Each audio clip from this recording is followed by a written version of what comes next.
Энэхүү подкастуудаараа гэмт хэрэг, болсон явдал, сэтгцийн гач үйлдэлүүдээс үүдэлтэй хүн амны хэрэг зэргийг хүмүүст сэрэмжлүүлэх үүднээс бэлтгэж та бүхэндээ хүргэж байна. Дээрх агуулгуудын хүрээнд сэтгэл санаа тавгуутах магадлалтай учраас жирэмсэн эхчүүд сэтгэл санаа докторгүй байгаа үедээ мөн 18-аас доош насныхан сонсохгүй байхыг зөвлөе. Энэ нь хувь хүний сонголт учраас хэрв сонсох явцад контентын ярианы агуулгаас болж сэтгэл санаа тагвархвал таныг сонсгоо зогсоогоорой гэж зөвлөе. Crime Station Podcast.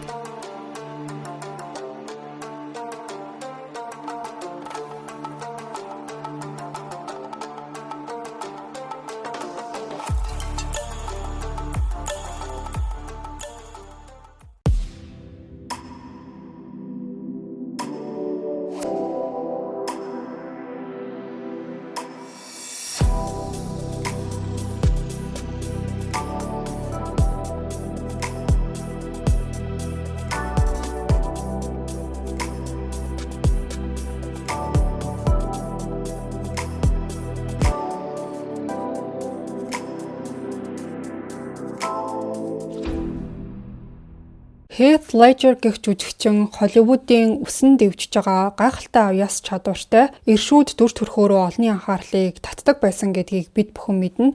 Тэр бол 20 гаруйхан наснда Бүхтэр уул киногоор анхны Оскарын шагналд нэр дэвшээд энээс хойш 2 жилийн дараа тэр түүхэндх хамгийн алдартай дүрүүдийн нэг болох Joker-ийн дүрийг The Dark Knight кинонд бүтээсэн. 2008 оны 1 сарын 22-ны өдрийн 15 цаг 36 минутанд Heath Ledger Нью-Йорк дахь өөрийн орон сууцныхаа унтлагын өрөөнд нас барсан болохыг аль бие ёсоор зарлаад энэ мэдээ бол хинээж төсөөлөөгүй үнэхээр цочирдмоор мэдээ болж дэлхийд даяар тарсан. Тэр бол дөнгөж 28 настай байсан.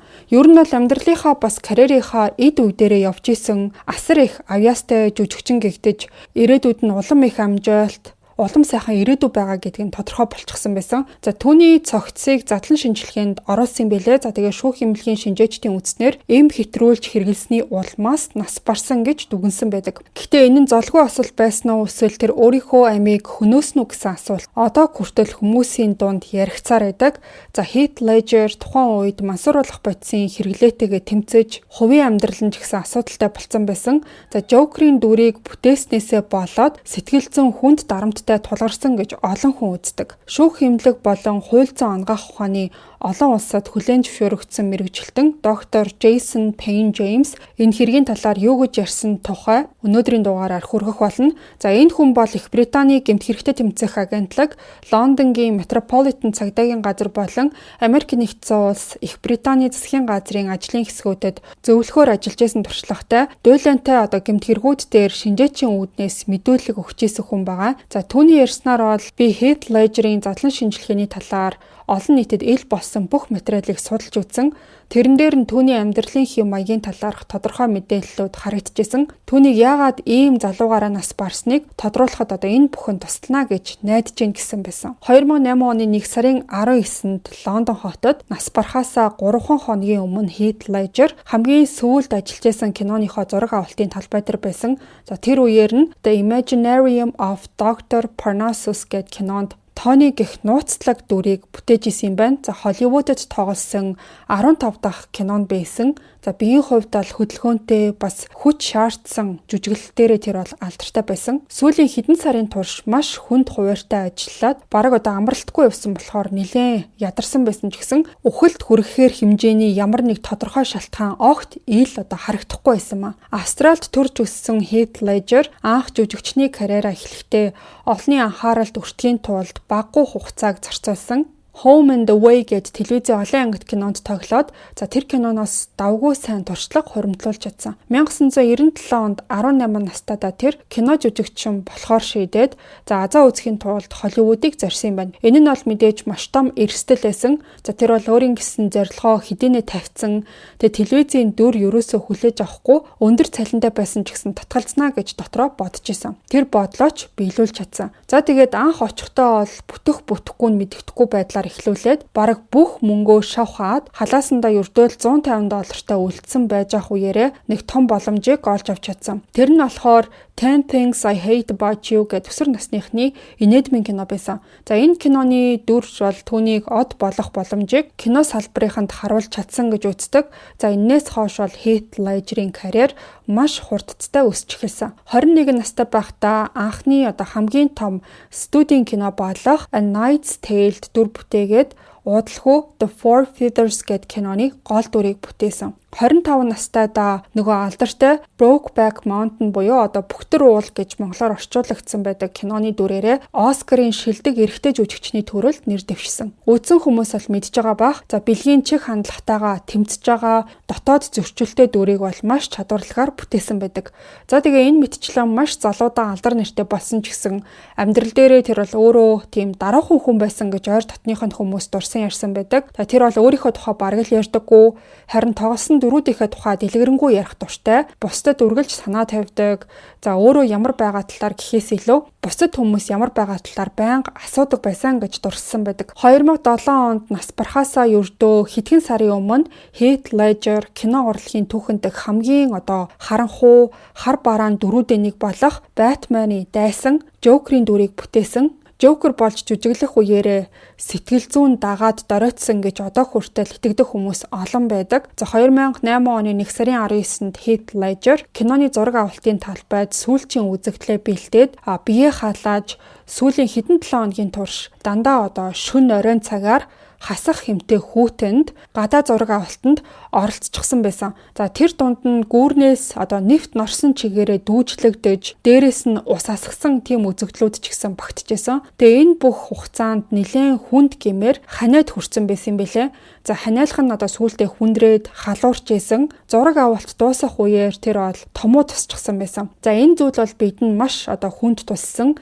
Нэлээд туйлдж ядарсан, байнга ханиалгаж исэн. Хоёр дахь бактериас үүдэлтэй цээжний халдвар авсан байх өндөр магадлалтай гэж үздэм байлээ. За зураг авалтын үеэр авсан гэрэл зургууд дээр Heath Ledger тамхи татдаг байсан гэдэг нь харагддаг. За энэ бол бас нэг чухал мэдээлэл байгаад байгаа. Яагаад гэхээр тамхи өөрөө амьсгалын замын дотор талыг тэр чигт нь бүрхчээдэг. Хэрвээ хэн нэгэн амьсгалын замын хурц халдвар авсан байх юм бол тамхиг хамгийн түрүүнд зогсоох хэрэгтэй. Яагаад гэхээр энэ нь бол эдгэрэх хугацааг уртсгаж магадгүй байдаг. Кино найруулагч Terry Gilliam-ийн ярьснаар бол эмч түүнд антибиотик хэрэглэхийг зөвлөсөн юм байна. За гэхдээ Heath Ledger татгалзаад маш хүнд зураг авалтын хуваараа үргэлжлүүлсэн. Зураг авалтын хамгийн сүүлчийн шөнө тэр бол хэд хэдэн каскадерын үзүүлбэр хийх шаардлагатай болсон юм байна. За энэ нь болохоор Лондонд хамгийн сүүлийн зураг авалт исэн юм билээ. Дараа нь бол кино баг бүхэлдээ Канад руу шилжихээр төлөвлөж байсан. Тамхи татдаг хүний хувьд Heath Ledger уушигны хатгалгаа гэх мэт амьсгалын замын хамгийн аюултай халдварт өвчнөд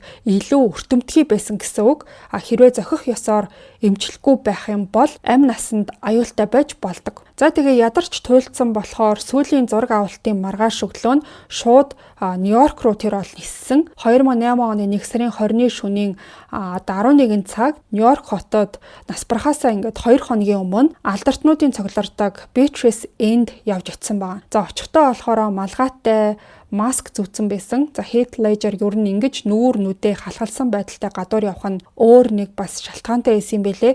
За яасан бэ гэхээр 2006 онд нууцаар бичигдсэн нэг бичлэг олон нийтэд ил болоод түүний амьдралын нууц талуудыг дэлгэжсэн юм байна. Бас л нөгөө шар хэвлэлүүд, сенсац хөөсөн телевизийн нэвтрүүлгүүд түүнийг онцолж хар тамхины асуудалтай хүн гэж бичээд цацаж эхэлсэн. Тэр бичлэг нь 2006 оны 1 сарын 29-нд болсон Холливуудын шагнал гардуулах ёслолын After Party-ны үеэр авсан юм байна. За тэр үед Heath Ledger түүний найз бүсгүй байсан Michelle Williams хоёр тэрхүү After Party-нд нь очсон байх үеэр нь авсан юм байлээ. За тэгээ тэрний дараа Heath Ledger өөрийгөө буруутгах байгаа юм шиг нэг мэдгдэл ол хийсэн. За өөрийнх нь хэлсэн үг ч гэсэн хожим нь ботход ач холбогдолтой байсан. Яагаад гэхээр түүний ярианд удаан хугацааны турш мансууруулах бодис хэрэгжилжсэн байж магадгүй гэдгийг нь илтгэх нотлохоо болохоор зүйлс бол яригдсан. За марихуан бол дэлхий дээр одоо хамгийн өргөн хэрэглэгддэг хууль бус мансууруулах бодисуудын нэг байгаа. Тэгээ удаан хугацаанд тамхи татах нь хүнийг амьсгалын замын ноцтой халдварт илүү өртөмтгий болгодогтой адил. За удаан хугацаанд энэхүү марихуан гэж зүйлийг татах нь бас л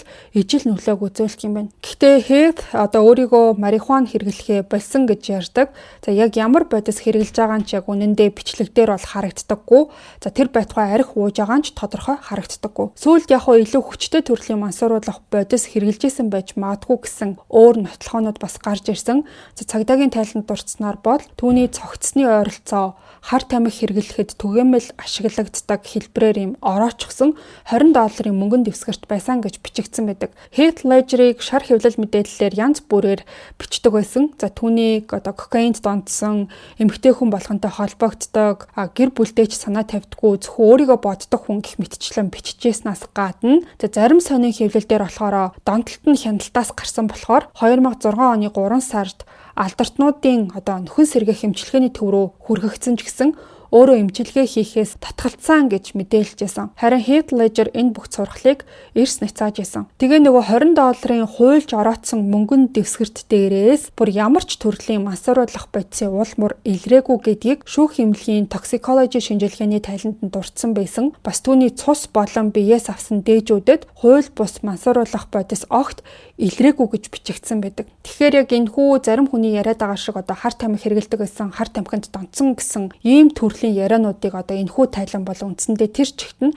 хаасан гэсэн үг. Цагдаа нар түүний орон сууцнд нэгжлэг хийгээд за хууль бус хар тамхи хайсан боловч юу ч олдоогүй. Jerry Grinnell гээд Heath Ledger-ийн дуу хоолойны дасгалжуулагч нь түүнтэй хамт сүүлийн хэдэн сарын турш нэг байранд одоо хамт амьдарч исэн юм билээ. За тэгээ тэр хүн бол ярихдаа бид хамтдаа ажилдаа явдаг байсан, өдөржин зураг авалтаар талбай дээр хамт байдаг, орой хамт гэртээ хардаг, хоолой хүртэл хамт хийдэг байсан. Бидний хамт хийгээгүй нэг л зүйл гэх юм бол нэг оронд л хамт унтаагүй явдал гэж би хэлнэ. Би ямар нэг с ิจ гтэй зүйл огт хараагүй, тэр хар тамхи хэрэгэлдэггүй байсан. Тийм зүйл өрөөсөө байгаагүй. Хэрвээ хамт байгаа хүн чинь хар тамхи хэрэгэлжээвэл мэдэгдэн штэ. Би бол тийм зүйл огт анзаараагүй гэж ярьсан байдаг. Гэхдээ Heath Ledger-ийн задлан шинжилгээний тайлан дээр өөр төрлийн эмийн хэрэглээний нотлохоо бол олдсон. За хордлогын одоо шинжилгээгээр Heath нас барах үед түүний биед эмчийн жороор олгогддог 6 төрлийн эмийн үлдэгдэл байсан гэдэг нь тогтоогдсон. Тэрэн дунд нь diazepam гэдэг юм байсан. За хүмүүс болохоор Valium гэдгээр нь илүү сайн мэддэг. За энэ юм болохоор төв мэдрэлийн тогтолцооны үйл ажиллагааг сааруулад хүнийг тайвшруулах, зарим тохиолдолд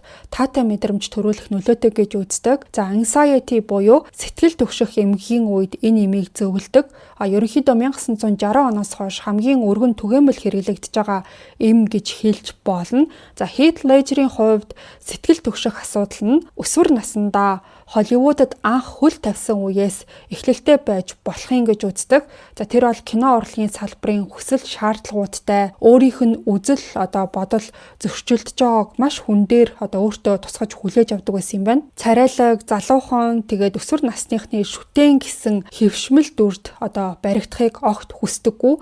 Тим төрлийн дөрүүдээс зориуд зайлсхийдэг байсан юм байна. Гэхдээ Холливуд дахь карьер нь хурдцтай өсөхийн хэрээр хүмүүс өөрийнх нь жүжиглэх авьяас чадвараас илүү гадаад төрхөөр нь үнэлж байгаа гэдгийг өөрөө ойлгосон. За энэ нь бол Heath Ledger нас барахаас 7 жилийн өмнөх үе байсан. За 2001 онд Лос Анжелес хотод Sony Pictures-ийн төв оффист түүний анхны томоохон Холливуудын кино болох A Knight's Tale гээд кино нээлттэй хийх гэж ах үеэр Heath Ledger бол студийн удирдлагуудтай уулзаж ирээдүйн карьерийнхаа талаар ярилцсан. За тэд нар болохоор Heath Ledger-ыг ингээд Холливуудын хамгийн одоо хүсэмжит залуусын нэг болгож гаргаж ирэхийг хүсэж исэн. Харин Heath болохоор жүжигчний хувьар өөрийгөө сорихыг илүүд үздэг байсан. Тэгээд ч хамгийн сайн жүжигчин болохын тулд тууштай ажиллаж, мэрэгжлээ маш нухацтай авч үздэг байсан. Ямар сандаа бүр хүмүүсийн одоо мөрөөддөг дөрүүдээс татгалзаад Spider-Man-ы киноны сандлаас бас их Александр хааны тухай киноны дүрээс хүртэл татгалзаж исэн удаатай. Түүний агентлагийн ярьснаар бол Sony-гийн удирдлагууд ирээдүйн төлөвлөгөөгөө танилцуулж авах үеэр Heath Ledger-ийн тэр anxiety буюу сэтгэл түгших эмгэг нь сэтэрч эхэлсэн. Тэгээ зүгээр нэг сэтгэл түгших биш, бүр anxiety shock гэж байд юм байна л да. Тийм зүйл нь илрээд энэ үеэр хүн яадаг вэ гэхээр амьсгалж чадахгүй байгаа юм шиг болох, толгойн эргэх, цээжээр нь өвдөх, аимшигтай зүйл тохиолдож байгаа юм шиг тийм мэдрэмж төрдөг юм байна. Heath Ledger-ийн хувьд залуу мөртлөө өөрийгөө хэн болох вэ гэдгээ маш сайн мэддэг хүн байж итэл өөр зүгээс болохоор ингээд чи өөрөөрөө байж болохгүй, бидний хүссэн хүн болох ёстой гэсэн тийм зүйлийг хэлжсэн гэсэн үг. Гэхдээ зөвхөн энэ дүр төрхийг нь ашиглая гэж бодсон оролдлого тухайн anxiety-г нь үүсгэсэн гэж хэлэхэд бас хэцүү. Тэр бол олонний танил болсноороо шоу бизнесийн ертөнцийн ажиллаж байгаа тэрхүү арга барилт нь дургүй байдаг байсан. Өөрийнхөө тухай олон нийтэд ярих нь хүртэл түүнд маш тийм тухгүй санагддаг. Ярилцлага болгоныг нь одоо эргээд ингээд үзэхээр дандаа л нэг тийм эвгүй бас тухгүй мэдрэмж харагдчихэдэг. Бас тэрийгэ дарах гэж хичээж байгаа байдалтай харагддаг. Нэр хүнд нь улам өсөх тусмаа карьерийн цаадах амьдрал руу чиглэсэн хэвлэл мэдээллийнхний сонирхол бас нэмэгдэж эхэлсэн. Папараццинууд өөрийг нь болон найз бүсгүүчүүдийг нь байнга дагаж мөшгөж анхаарлын төвд байлгадаг явдлыг маш хүн дээр хүлээж авдаг байсан. Энэ асуудал 2004 онд Бөхтөр уул киноны зураг авалтын үеэр хамтарч кинонд тоглосон жүжигчин Мишель Уильямстай болцож эхэлсний дараа улам бүр хурцтаж эхэлсэн. Тэднийг гэрээсээ гарахад ч гадуур юур нь хаан ч явсан гэрэл зурагчид байнга сток хийж хойноос нь мөрдөж дагдаг байсан. Heath Ledger-ийн хувьд энэ байдал үнэхээр уурыг нь барж залхаадаг байсан. Заримдаа гэрэл зурагчидтай маргалдаж тэгэх тусмаа нөгөөдөл нь илүү их дарамтлахыг оролддог байсан. 2005 онд Heath Ledger болон Мишель хоёр хоёулаа Бөхтөр уул киноны дүрээрээ Оскарт нэр дэвшгэд тэд бол Холливуудын хамгийн халуун сэдэв болсон хосууд болсныг дурдахгүй байхын аргагүй. Энэ нь бол тэдний эргэн тойрондох цуу яриа, таамаглалыг бүр урд урдныхаасаа хэд дахин нэмэгдүүлэхээр хэмжээнд хүргэсэн. Heath Ledger бол энэ бүх зүйлийг даван туулах чадваргүй юм шиг болж эхэлсэн. Тэр нэг удаа би дахиж хизээч кинонд сайн тоглож чадахгүй байхаа гэж хэлсэн байдаг. Гэхдээ яг үнэндээ кинонд сайн тоглож чадахгүй гэсэн шууд утгаараа биш, харин дараа нь ирэх алдар нэр анхаарал тэр их дарамтыг дэвчиж чадахгүй гэдгээ хэлжсэн. Хүмүүс ер нь алдар нэр хүндийн төлөө хөл гараач хугалахад бэлэн байдаг бол Heath Ledger алдартай болох тусмаа аз жаргалгүй болж тэрнээсээ айж байнгын сэтгэл түгших байдалд автдаг болж эхэлсэн. Холливуд гэх аврах том орчинд бүрэн зохицож чадаагүй хүний хувьд Оскарын шилдэг эрэгтэй жүжигчний шагналд нэр дэвшснээ хүртэл баяр баясгалан биш, зовлон эмшгээр хүлээж авч байсан. Эцэстээ Heath Ledger, Мишель Уильямс хоёулаа Оскар бол авч чадаагүй. Гэхдээ тэр жилийнхээ 10 сард тэр хоёр л охиндоо болсон байгаа. Охиныг нь Матильда Роуз гэдэг. Heath Ledger охиндоо бол бүр ухаангүй хайртай байсан. Үнэхээр чин зүрхнээсээ хайрлаж аав байх мэдрэмжэндээ баярлдаг байсан. Охиныхоо тухай яриад эхлэнгүүт нүүр дүүрэн инээмсэглэж урд нь түүнийг тийм аз жаргалтай байхыг хинч харж байгаагүй гэж ярьдаг. Шинэхэн гэр бүл болж охиноо үлхээдэж авсан хосуудын хувьд гэр бүлийнх нь хувийн амьдрал руу хэвлэл мэдээллийнхэн хитрхи их хушууд өрхвэ гэж болгоомжлоод Лос Анжелесаас Нью-Йорк руу тэр хоёр бол нүүхээр шийдсэн бэлээ. Гэхдээ Нью-Йорк руу нүүж очсон ч гэсэн гэрэл зурагчид бууж өгөөгүй. Heath Ledger нэг удаа папарацци дээр бүр өөрөө явж чод зураг авахыг хүсвэл намайг хэдэн ч удаа дарж болно. Гэхдээ ганцхан зүйл хүсье. Намайг хүүхдтэйгээ хамт явж байхад битгий зураг дараарай. Би охиноо сонин хэвлэл дээр гараасаа гэж хүсэхгүй байна гэж хэлжсэн бэлээ. Тэгэхээр алдар нэрийн дарамтаас болж үүссэн сэтгэл түгших эмгэг түрүүний дурдсан Valium гээд эмэнд найдахаас өөр аргагүйд хүргэсэн байж болох уу? Цаашлаад энэ зүйл үхэлд хүрэхэд нөлөөснө үү гэсэн асуулт гарч ирнэ. Valium донтуулах чадвартай эм мөн боловч зөвхөн Valium-ыг хэтрүүлж хэрэглэснээсээ болж нас барах тохиолдол бол харьцангуй ховор эдэм байна. Зарим хүмүүс эмчилгээний тунгаас хэд дахин их хэмжээгээр хэрэглэсэн ч 48 цаг орчим унтахаас өөрөөр ол ноцтой сөрөг нөлөө үзүүлээгүй байдаг. Гэхдээ Valium-ыг бусад эм эсвэл архитай хольж хэрэглэх юм бол бага хэмжээтэй байсан ч үхэлд хүргэж болдог. Heath Ledger сайн төрлийн дарсанд дуртай байсан гэдэг. Хаяа нэг хундаг дарсан тэр уухал дуртай. Гэхдээ сүүлд бол архинаас бүрэн гарсан, огт амсгаа болчихсон байсан. Үнэхээр удаан хугацаанд арх огт уугаагүй. Охиноо төрсөн цагаас хойш Heath бүр мөсөө архинаас гарахаар шийдсэн гэж таамагладаг. Toxicology шинжилгээгээр хүртэл биед нь бол ямар ч төрлийн согтууруулах ундаа байгаагүй гэдгийг нь тогтоосон. Тэгэхээр түүний үхлийн өөр шалтгааныг хайх шаардлагатай болсон гэсэн үг. 2008 оны 1 сарын 21-ний үдээс өмнө 11 цаг амиа алдахаас 36 цагийн өмнө Heath бол өөрийнхөө байнга очдог газруудын нэгэнд өглөөний цайгаа уусан. За ихэвчлэн ээлдэг бас нөхөрсөг байдаг ч гэсэн тэр өдөр бол нэлээд тийм ядарсан царайтай, дуу цөөтэй байсан. Шүүх эмнэлгийн шинжилгээгээр түүний биед илэрсэн бас нэг эм нь доксиламин байсан. За энэ эмийг нойр гүйдэлтэй үед хэрэглэдэг юм байна. Энэ нь болохоор антигистамин төрлийн эм юм байна. Тэгээд төв мэдрэлийн системд нөлөөлөд нойрмог байдал үүсгдэг. Heath Ledger нойр гүйдлийн асуудлаар олон жил шаналж исэн. За түүнийг нас барснаас 6-7 хоногийн дараа Michelle Williams нэг сонинд ярилцлага өгөхдөө тэднийг 2004 онд анх танилцах үеэр л Heath нойр гүйдэлтэй байсан гэдгээ хэлжсэн талаар ярьсан байдаг. Тэр бол хэтэрхий их энергитэй байсан, тархин доторх бодол нь байнга эргэлдэж, зогсолтгүй ажилдаг байсан гэж Michelle ярьсан. Тэгэхээр Heath Ledger бараг шавхагдшгүй эрч хүчтэй, санаа бодол нь тасралтгүй урсаж, үргэлж шин зүйл бүтээхийг хүсдэг байсныг нь энэ зүйл нь илтгэдэг. 2007 оны 9 сард буюу Heath Ledger нас барахаас 4 сарын өмнө Michelle тэр хоёрын харилцаа хэцүү байдалтайгаар дуусч хосуудаа салсан юм бэлээ. За энэ салалт түүний нойр гүйдлийг улам бүрд ортуулсан. Хэрвээ хүн сэтгэл зүйн болон сэтгэл хөдлөлийн хувьд хүнд асуудалтай тулгарх юм бол бүх зүйлийг хэтэрхий их бодож, тэрийгэ дагаад санаа зовж, тархин амарч чаддаггүй. Тэгэхээр нойр гэдэг зүйл бол маш их алдагддаг. Эхнэрээсээ салснаасаа хэдхэн 7 хоногийн дараа New York Times-ийн сэтгүүлчид өгсөн ярилцлагатаа тэр бол өдөрт дунджаар 2 цаг унтж байгаа. Би бодгоо зогсоож чаддаггүй. Би маань туйлдсан ч тархим нь үргэлжлүүлж ажилласаар байдгаа гэж ярьсан байсан. Түүнтэй хамт амьдарч исэн хүмүүс ч энийг нь баталдаг. За доксиламин гэдэг нойрны юмнаас гадна нойр гүйдлээ эмчлэхийн тулд Александрийн арга техникийг Heath Ledger хэрэгжилж эхэлсэн. За энэ нь болохоор биеийн зөв байрлал, хөдөлгөөнд төвлөрдөг тийм нэг арга юм байна. За ерөнхийдөө хүнийг төвлөрөхтөн тасалдаг, бас толгой дотор тэр эргэлдээд байгаа бодлуудыг нь намжаадаг. За энэний ачаар тэр бол буцаад хэсэг хугацаанд унтаж чаддаг болсон. Гэхдээ задлан шинжилгээний тайлангаас харахад Александрийн арга ч гэсэн түүний нойр гүйдлийг бүрэн даван туулахад хангалтгүй байсан гэдэг нь бол тодорхой харагддаг. За яагаад гэхээр түүний биед бензодиазепины бүлгийн хүчтэй юм болох темазепам гэж ийм илэрсэн юм билээ. За темазепамыг нойрны ноцтой эмгэгийг эмчлэхэд хэрэглэдэг. Нас барахаасаа 3 хоногийн өмнө буюу Лондон дахь зураг авалтаа дуусах үеэр нь түүний нойр гүйдэл үндсэндээ архах хэлбэрлүүгээ шилжчихсэн байсан. Тэр үеэр темазепам болон доксиламин гэх нойрны эмнүүдэд найдаж исэн байна. Ойр дотных нь хүмүүс түүнд хандаж энэ эмнүүд чамд тусалж чадахгүй байна, үр дүн өгөхгүй байна. Энэ эмнүүдээ хэрэглэхэ болох хэрэгтэй гэж зөвлөж исэн. За тэгэх үед нь тийм ээ би мэдж байгаа. Гэхдээ энэ ажлаа дуусгачаад дараа нь зохицуулна гэж Heath хариулж исэн. 2008 оны 1 сарын 21-ний оройны 7 цагт Нью-Йорк хотод Heath Ledger нас барахаасаа яг 1 хоногийн өмнө Австралид байдаг Kate гээд эгчтэйгээ утсаар ярьсан бэлээ.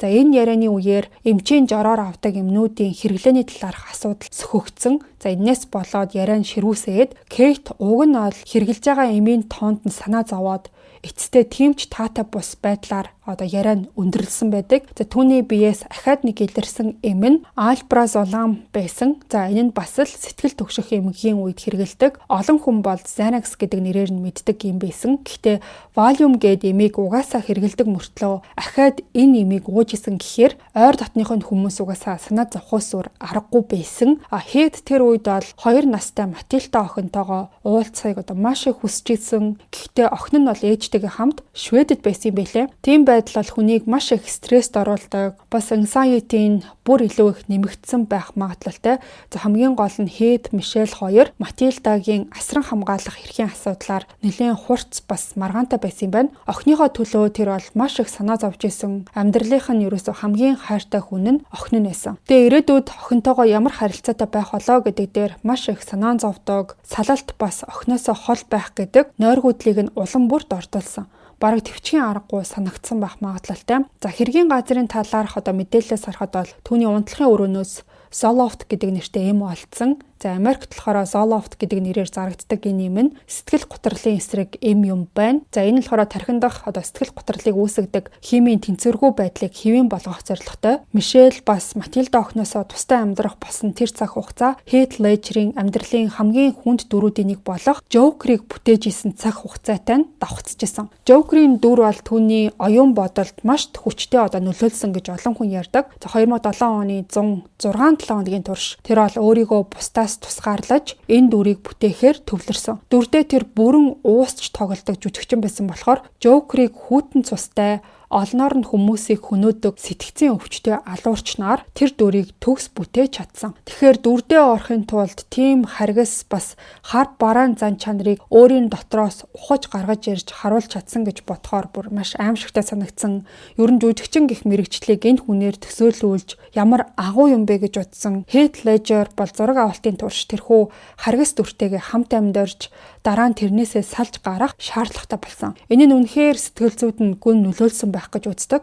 За ер нь Joker-ийн дүрийг бүтээгээд ямар ч сэтгэл зүйн дарамтгүйгээр гарч ирж чадахгүй байх тэр мэдрэмж тодорхой хугацаанд үлдэж хоцордог. Урд нь Joker-ийн дүрийг бүтээж исэн домогт жүжигчин Jack Nicholson нэг эвгүй тайлбар хийсэн байсан. За түүнээс та Heath Ledger-ийн үхлийн талаар ямар нэг тайлбар хэлэх үү гэж асуусан чинь би урд нь анхааруулж ийсэн гэж хариулсан байдаг. Николсоны энэ үг олон нийтийн дунд Joker-ийн дүрд хэтэрхий гүн орсон нь Heath Ledger-ийн үхэлд нөлөөлсөн байж магадгүй гэсэн цуу яриа тарахад хамгийн гол нөлөөлсөн юм бэлээ. Ер нь жүжигчин хүн тодорхой нэг дүрд хит ингээд автчих юм бол дараа нь өөрийн жинхэнэ дүр төрх рүүгээ эргэж очихын тулд сэтгэл зүйн болон бие махбодын заагийг гаргах шаардлагатай болт юм байна. Хэрвээ тэгж чадахгүй ах юм бол дүрийн зан чанар бас мэдрэмжүүд нь хэсэг хугацаанд хүний дотор үлдэж болдог. Харамсалтай Heath Ledger-т ийм шилжилт хийх хангалттай хугацаа бараг байгаагүй. Яагаад гэхээр тэр бол The Dark Knight киноны зураг авалтаа дуусаад ердөө 2-7 хоногийн дараа дараагийн төсөл рүүгээ орсон. За тэгээд тухайн төсөл нь түүний хувьд бол хамгийн сүүлчийн кино болсон юм байна. Подкастын маань ерөнхий ивент тэтгэгч Skin Farm Clinic. Бидний арьс улирас солигдох болгонд ялангуяа манайх шиг агаарын бохирдол ихтэй орчинд өнгөө алдаж, элдв асуудал үүсгээд байдаг. За нар салхинаас үүдэлтэй асуудлууд ч гэсэн их байдаг.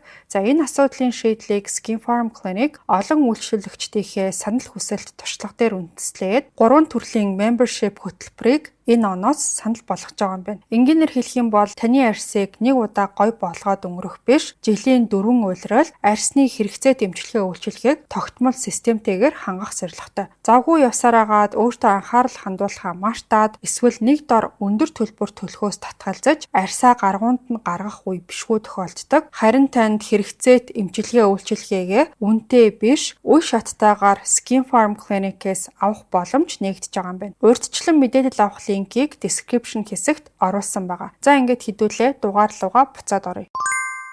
2008 оны 1 сарын 21-ний оройны 23 цаг нас барахаасаа 16 цагийн өмнө Heath гэртээ ганцаараа байсан. За тэгээ өөрийн найз болох кино найруулагч Shihar Kapoor гэдэг хүнтэй уцаар ирсэн. Тэр хүнтэй хамтарч кино удахгүй хийх гээд Shihar болохоор Нью-Йоркт яваад очсон. Маргааш нь яг уулзахаар төлөвлөж исэн юм бэлээ. За тэгээ Heath бол түүнд хандаад би нилээн ядарчихсан, цагийн зөрүүнээс болоод сүлдсэн байна. Маргааш өглөө хоёулаа уулзъя. Өглөө над руу залгаарай гэхээр нь за тэгье гэж хэлээд уцаа тасалсан байгаа. Яг үнэндээ Мишель тэр хоёрын харилцаа тасрах болсон гол шалтгаан нь Heath Ledger өөрөө байсан. За түүний дотоод зөрчил нь маш гүн, би юу хийчвтэй гэсэн бодолд байнга автдаг. Зарим хүмүүс бүр амиа хорлох талаар бодож исэн байж магадгүй гэж таамагладаг байсан. За гэхдээ түүнийг маш сайн мэддэг хүмүүс энэ таамгийг нь эрс няцаадаг. За тэр бол охиныхоо төлөө амьдардаг, бас карьераа гэсэн асар их хүсэл тэмүүлэлтэй, өсөж хөгжөөх, мөрөөдлөө биелүүлэх бодолтой байснаас биш, өөрийгөө хорлох бодол түүнд огт байгаагүй гэж үздэг. Сонирхолтой нь юу байсан бэ гэхээр унтлагын өрөөнөөс нь олдсон гэдээсэн Zoloft гэдэг имийг ярьжсэн да. Тэр им биеэс нь юусоо илрээгүй юм билэ. Үнэндээ бол бүр ямар ч төрлийн antidepressant эмийн уулмар олдоогүй. 2008 оны 1 сарын 22-ны өглөө нөгөө Shihar гээд кино найруулагч найз нь 9 цаг хагаст уг нь сэрээгэрэ гэж хэлсэн ч сэрэхийг хүсээгүй. Хэсэг хугацаанд хүлээж агаад 11 хагаст залгасан. За уцаад тэр бол аваагүй. Өдөр 12 цагт түүний гэрийн үйлчлэгч Тереса гээд эмэгтэй гэрлөө нь бол явж очсон. За ороход бол Heath харагдаагүй. Тэгээ унтлагын өрөөний хаалга нь бол хаалттай байсан. Хөргөгчөн дээр нь 15 цагт массажны цаг авсан талаарх тэмдэглэл бичээстэй байсан. 12 хагас хүртэл Heath өрөөнөөсөө гарч ирээгүй байдалтай байсан. Тереса болохоор угаалгын өрөөний гэрлийн чийдэнг солих шаардлагатай байсан болохоор хаалгыг нь зөөлөн тогшоод дотгошоо яваад орсон. Тухайн үед өрөөнд хорхирох чимээ сонсогдчихсэн юм билээ. Тэгэхээр нь зүгээр л унтчихна гэж бодоод өрөөнөөс гарсан. За хурхирах нь бол заримдаа маш гүн нойронд автсны шинж байдаг. Гэхдээ тодорхой нөхцөлд бол амьсгалын зам бөглөрөөд амь насанд аюултай байдал үүсний тохиож байж болдог. Өдөр 14 цаг 45 минутанд түүнд массаж хийхээр Диана гэдэг эмэгтэй явж чод хаалгыг нь тогтсон. Хариу өгөөгүй. За тэгээ утас руу залгасан боловч дуудлага нь дуут шуудан лугаа шилжээдсэн. Тухайн үед болохоор Хейтийг зүгээр л ингээд унтчихна гэж бодож исэн болохоор массажны хэрэгслээ хажууд нь бэлдээд эхэлсэн. Тэгсэн ч огт хөдлөөгүй. За тэгээ гайхаад бас санаан зовоод түүнийг сэрэхээр оролцсон. Тэгсэн чинь би энэ бол хүүх хөтөн болчихсон байсан. 15 цаг 17 минутанд Диана гээд нөгөө массажист эмэгтэй Heath Ledger-ийн утсыг ашиглаад түүний найз жүжигчин Mary Kate Olsen руу залгасан. За Mary Kate Olsen-ы дугаар яаралтай залгах чагсаалтанд байсан болохоор тэгж залгаа таарсан билээ. 15 цаг 20 минутанд Heath-ийг дахиж сэрэх гэсэн оролдлого бүтлгүүцсэн. Дахиад Mary Kate Olsen руу залгасан. 15 цаг 24 минутанд Mary Kate Olsen руу 3 дахь удаага залгасныхаа дараа Diana эцэст нь нийгэм 911 руу дуудлага хийсэн. За оператор болохоор CPR яаж хийхийг утсаар зааж өгсөн. 15 цаг 30 минутын орчимд түргэн тусламжийн ажилтнууд гэрт нь явждсан. Тэд нар Heath Ledger-ийг сэргээхийн тулд бүхий л аргыг хэрэглэсэн. Гэхдээ бүх оролдлого бүтлгүүцсэн. 15 цаг 36 минутанд Heath Ledger-ийг албан ёсоор нас барсан гэж зарласан. За ингээд жүжигчин Heath Ledger Манхэттен дахь өөрийн орон сууцндаа нас барсан байдалтай олдлоо гэсэн мэдээ хэвлэл мэдээллээр хуурай өвсөнд гал асаасан юм шиг хурдцтай тарж эхэлсэн. Маргааш нь гэхэд түүний задлан шинжилгээг хийсэн юм билээ. Гэхдээ тэр үед үхлийн яг гол шалтгаан нь тодорхойгүй байсан. Шүүх эмнэлгийн шинжээчид энэ хэрэгт гэмт хэргийн шинж тэмдэг илрээгүй. Гэхдээ токсикологи шинжилгээний хариуг хүлээх шаардлагатай гэж мэдэгдэжсэн. Энэ цагаас хойш 10 хоногийн дараа шүүх эмнэлгийн байгууллагаас эцсийн дүгнэлтэд танилцуулсан юм байна. За тэдний дүгнэлтээр бол Heath Ledger эмчийн жороор олгодог эмнүүдийг зохисгүй байдлаар хавсарч хэрэглэсний улмаас нас барсан гэж дүгнсэн. Токсикологи шинжилгээний үр дүнг танилцуулах үеэр асуудлыг үүсгэсэн зүйл нь нэг эмийг хэтрүүлж хэрэглэснээс биш, харин олон төрлийн эмийн нийлсэн үйлчлэл байсан гэсэн тайлбарыг өгсөн. Шинжилгээгээр бас илэрсэн 2 эмийн нөлөөг мэрэгжилтнүүд нэх сүртэй дурдаагүй өнгөрсөн нь юу байсан гэхээр түүний биеэс гидрокодон болон оксикодон илэрсэн юм байна. За энэ хоёр нь болохоор өвчин намдаах эмнүүд байсан. За тэгээ Америкийн нэгдсэн улсад маш хатуу хяналттай тооцогддог. Эмчнэр жор бичих болгондоо холбогдох байгууллагт бүртгүүлэх үүрэгтэй байдаг. Гэхдээ Heath Ledger нас барсны дараа Америкийн нэгдсэн улсын мансруулах бодистой тэмцэх газар буюу Drug Enforcement Administration тэрхүү хоёр өвчин намдаах эмийг Heath чухам хаанаас авсныг нь тогтоож чадаагүй юм байлээ. Тэгэхээр түүний биед байсан хамгийн аюултай хоёр эм албан ёсоор бичигдсэн жороор очоогүй байсан гэсэн. Өөрөөр хэлэх юм бол Heath тэр эмийг өөр хүнээс авч хэрэгэлсэн, хууль бус аргаар олж авсан гэж ойлгож байна. Тэгчээд дараа нь болохоор мансруулах бодистой тэмцэх газраас энэ асуудлаар түүний найз Mary Kate Olsen-оос мэдүүлэг авахыг хүссэн. За тэгсэн чинь ямар нэг эрүүгийн хариуцлагаас чөлөөлөгдөх баталгаа авсан тохиолдолд хамтарч ажиллана гэж мэдэгдсэн билээ. Эцэстээ тэгээд мөрдөн шалгах ажиллагаа хаагдаад тухайн өвчин намдаах эмийг хинээс авсан, хэн нийлүүлсэн гэдэг нь өнөөдрийн хүртэл ингээд нууц хിവэрэ үлдсэн юм байна. Гидрокодон болохоор нийлэг опиоид гэж явдаг, ихэвчлэн ханиалга дараах зориулалтаар хэрэглэгддэг. Heath Ledger бол тэр үеэр хүчтэй тийм ханиад бас томуу тусчихсан байсан гэдгийг бид нар бол мэдж байгаа. Гэхдээ илүү анхаарал татж байгаа зүйл нь оксикодон байсан. Энэ нь бас л нийлэг опиоид гэж явдаг. Ихэвчлэн хагалгааны дараа эсвэл хортхавдартай өвчнүүдийн хүчтэй өвдөлтийг намдаах зорилгоор хэрэгэлдэг юм байна. Тэгэхээр оксикодон гэдэг эмийг хууль бус аргаар олж авсан байсан учраас зориулалтын дагуу хэрэгжилж исэн хэсэг нь бол эргэлзээтэй хоцорсон. Бас энэ эмийг мансууруулах зорилгоор хэрэгэлдэг хүмүүс байдаг. Ер нь бол героинтой төстэй үйлчлэгээтэй маш өндөр донтуулах чадвартай. Гэхдээ нэг чухал зүйлийг бас ойлгох хэрэгтэй. Ер нь бол опиоид хэрэглэж байгаа хүн болгон зугаацах эсвэл кайф авахын тулд хэрэглэдэг гэсэн үг биш. Энэнд хамааралтай болсон хүн дотроо ямар нэг өвдөлт тээж явж байдаг. За тэр өвдөлт нь заавал бие махбодын өвдөлт байх албагүй. Оксикодон нь героинтой адил тархины нейрохимийн үйл ажиллагааг өөрчилдөг. Тэр дундаа амьсгал, зүрхний цохилт гэх мэт биеийн автомат үйл ажиллагааг хяндаг хэсгүүдэд нөлөөлдөг. Тийм ч учраас энэ юм аюултайд тооцогдоод зөвхөн эмчийн хатуу хяналтанд ор хэрэглэх ёстой байд юм байна. За тэгэхээр нийтд нь тэр үеийн нөхцөл байдлыг базаад хэдүүлээ ойлголт авъя. За Heath Ledger тэр үеэр маш хүнд ажлын хуваараас болж ядарч туйлдсан. За архаг нойргүйдэлтэй амьсгалын замын өвчтэй, хувийн амьдрал нь бүтлгүүтсэн, бас ганцаараа байсан. За хамгийн гол нь одоо хууль ёсны болон хууль бус олон төрлийн тийм эмийн нөлөөнд байсан. Оксикодон болон гидрокодоныг бусад эмтэй хамт хэрэглэх ёсгүй байсан. Харамсалтай нь биеэс нь өөр 4 төрлийн эм давхар илэрсэн. Түүний амьсгалын замын өвчин байдлыг улам бүрт ордуулсан. Нойрны эмүүд, төгшүүр дарах эм, бас өвчин намдах опиоид гэсэн олон эмнүүдийн хосолсон нөлөө амьсгалын тогтолцоог нь бүрч илүү их дарангуйлсан. Эцэстээ энэхүү холилдсон эмнүүдийн аюултай тал түүний амьсгалыг аажмаар удаашруулад бие махбод нь хангалттай хэмжээний хүчил төрөгч авч чадхаа болсноор түүний амийг авч чадсан. Эмнүүд хамт үйлчилж эхэлснээр амьсгал улам бүр сул болсоор сүүлдээ бүрэн зогссон. Ерөнхийдөө бол Heath Ledger-ийн үхлийг санаатай үйлдэл байгаагүй гэж үздэг. Энэ бол маш харамсалтай тийм санамсаргүй осол байсан. Гэхдээ энэ хүний үхэл бусдад бол нэг чухал сургамжийг үлдээсэн. Тэр нь бол мэдээж эмчийн жороор олгодог эмүүдийг зохисгүй хэрэглэсний аюул ямар ноцтой байдаг гэдгийг харуулсан явдал болсон. Heath Ledger-ийн цогцыг өөрийнх нь эх орон болох Австрали руу аваадсан билээ. Түүний үхлийн дараа дэлхийд даяар агуу их авьяастай залууг алдсандаа гашуудж исэн. 2009 онд түүний гэр бүлийнхэн Heath Ledger-ийн өмнөөс нас барсныхан дараа олгогдсон Оскарын шагналыг нь гардаж авсан билээ. Тэр нь болохоор The Dark Knight кинонд Joker-ийн дүрийг гайхалтай бүтээснийхээ төлөө шилдэг туслах эрэгтэй жүжигчний төрөл Оскарын шагнал хүртсэн явдал байсан. Тэр бол мэдээж үнэхээр онцгой жүжигчин байсан гэдэгтээ хинч марахгүй бах. Хэрвээ илүү урт наслсан бол ямар олон гайхалтай дүрүүдийг дахиж харах байсан бол гэж бодохоор маш харамсалтай санагддаг. Ингээд ямар ч тач Heath Ledger-ийн талаарх түүний амьдралын сүүлчийн мөчүүдийг та бүхэнд ойлгомжтой тайлбарлахын тулд чадын адаа хичээлээ нэлээд бас тийм хүнд дугаар болж байгаа юм шиг санагцсан. Яг ийм байдлаар эмийн тун хитэрснээс болж амиа алдсан харамсалтай жишээнүүд бол маш олон байдаг. Ийм түүхүүдийг сонссоор агаад ер нь бол эмнээс болж өгвөл татгалздаг болсон байлээ. Яг ингээд шаардлагатай тохиолдол юу юм гэхээс ш. Тэгэж хамаа замбраагүй хэрэглэхээ ер нь багасгаж чадсан. Та бүхэнд ч гэсэн нэгийг бодож хоёрыг тунгаахад хүргэсэн тийм дугаар болсон болов уу гэж найдаж байна. Буруу зөвийг ялгаж авахгүйхийн ухаанаар хандаарай гэж хүсмээр байна. Өнөөдрийн дугаартаа маань Бэсийн бусаар Scottsdale Skin Farm Clinic хамтран ажиллалаа. Бүгдээрээ амралтын өдрөө ая тухтай сайхан өнгөрүүлээрэ.